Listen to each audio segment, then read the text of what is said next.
SCP-3812, the one above all realities. SCP-3812 was once human. Now it's something far worse, a shattered god drifting through layers of reality, rewriting existence with every thought. It doesn't know what's real anymore. And because of that, neither do you. Time folds. People vanish. Entire events are erased like they never happened, because to SCP-3812, they didn't. Its mind is fractured by its own power, consumed by voices and layers of narratives no human was meant to perceive. The Foundation can't contain it. They can only watch as it floats high above the South Pacific, twitching reality like a broken puppet show. One moment, it weeps for what it's lost. The next, it snaps the laws of physics in half without meaning to. It doesn't hate us. It barely knows we exist. And that's what makes it terrifying. You're just a typo in its story, and one day it might edit you out without even realizing it. SCP-173, the sculpture. It doesn't move until you blink, then it strikes. SCP-173 appears as a crude concrete statue with spray-painted features, but it's alive. It moves with impossible speed the moment it's unobserved, snapping necks, crushing spines, killing without hesitation. Victims often die mid-sentence, mid-blink. Its containment chamber reeks of blood and rot. The floor is slick with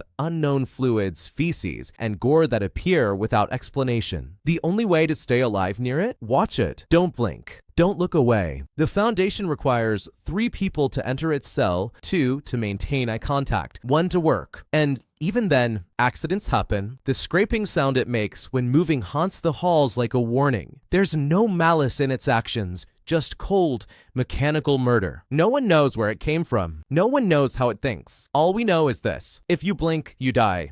SCP-966, the Sleep Killers. They watch while you sleep, or rather, while you fail to. SCP-966 are nearly invisible, hairless humanoids with razor claws and hollow eyes. You can't see them with the naked eye, but they see you perfectly. They emit a wave that destroys your ability to enter REM sleep. You'll lie there, eyes open, mind screaming, while they stand inches from your face. Victims deteriorate fast, hallucinations, paranoia, rage, and finally collapse. SCP-966 don't strike right away. They wait, whispering, clicking, letting you unravel until you're weak enough to devour. They don't need to be strong, they just need time. And they have plenty. Night vision sometimes catches them lurking in hospitals, bedrooms, schools. They move in pairs, feeding on those who've been pushed past their mental limit. If you've gone sleepless for days and feel like something's watching, you may not be paranoid. You may be prey. SCP-682, the hard-to-destroy reptile. SCP-682 isn't just a monster. It's a nightmare with a pulse. Massive, reptilian, and wrapped in raw malice, it drips hatred like venom. It doesn't merely dislike life.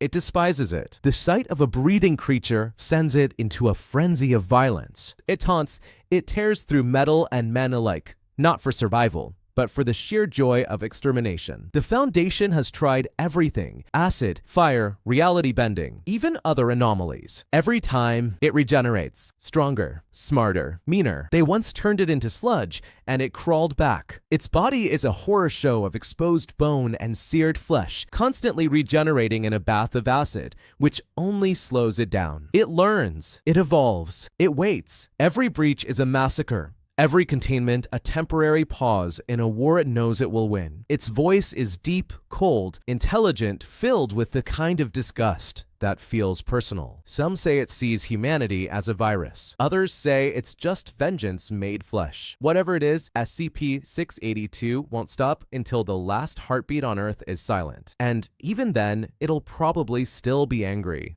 SCP-610, the flesh that hates. It doesn't knock. It spreads. SCP-610 is no ordinary disease. It's a malignant, writhing god of flesh, and it hates you. Originating in remote Russian villages now swallowed whole by corrupted biomass, this infection warps living tissue into abominations that squirm and shriek without recognizable form. Once infected, there's no death, only transformation. Victims sprout limbs like tumors, their mouths twist into screams that never stop, and their skin peels away to reveal a new, pulsing anatomy of raw muscle and madness. Touch it, breathe near it, walk past its soil, and your body becomes its canvas. The land itself becomes alive with the infection, buildings hollowed out and repurposed as flesh cathedrals. portals, walls that pulse, ceilings that breathe. It roots into the ground, digs deep tunnels of flesh, and builds something beneath, something aware. Surveillance is impossible. Any tech too close begins to fail, as if the infection itself has learned. Learn to hide, learn to wait. The Foundation's remote drones have captured glimpses, things too massive, too aware, things watching. SCP-610 is not just a plague. It's a will, a twisted, festering hive of consciousness. And it is always expanding. SCP-096, the Shy Guy. There's no warning, no growl, no footsteps, just a scream. A scream so shrill it splits the silence, and then it begins. SCP-096 is a gaunt, cadaverous humanoid with limbs too long and eyes too hollow. It stays still, curled up in the corner like a broken doll, weeping to itself. It hates being seen, not because it's shy, but because if you do see its face, even by accident, it will hunt you across dimensions if it must. Mountains, oceans, continents, none of that matters. There is no escape. It doesn't stop. It doesn't sleep. It just comes. And when it reaches you, it doesn't kill you. It obliterates you, tearing you apart with its bare hands, reducing flesh to vapor and bone to dust. Even digital exposure is lethal, an image, a reflection, a blurry background in a video. Some say it cries because it doesn't want to hurt anyone, but the Foundation knows the truth. SCP-096 isn't weeping in sorrow, it's weeping in rage. Not even death can save you, not even time. Once you see its face, your fate is sealed, and the only thing left is silence.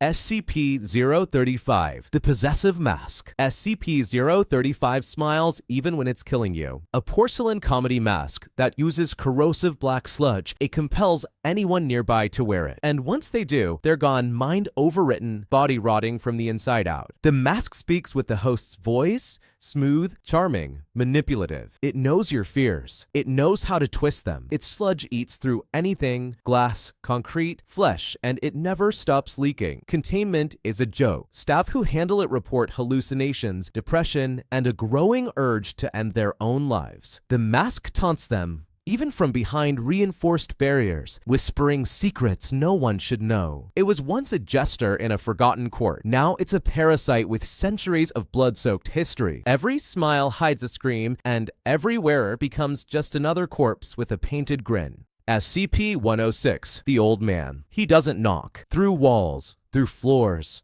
through steel. SCP-106 is rot-given form, an ancient, dripping horror wrapped in necrotic flesh, soaked in black, acidic slime. His body is more corpse than man, with limbs that crack like splintered wood and a face that looks like death wearing a grin. When he appears, everything around him dies. Metal corrodes, walls decay, and time itself seems to slow. He doesn't just take victims, he steals them into a realm of pure torment. His own personal hell. Inside his pocket dimension, there's no light, just the sound of skin scraping stone and screams that stretch on forever. He toys with his prey, breaking them mentally and physically before spitting them out, if he does at all. No one escapes whole. No one escapes sane. He's not bound by space. He's not bound by time. And when he chooses you, there's nowhere left to run. Just the sound of rust and the smell of decay. Thank you so much for watching this video. If you'd like to discuss it or suggest new ideas, feel free to leave a comment below. Don't forget to subscribe for more amazing content. See you in the next one.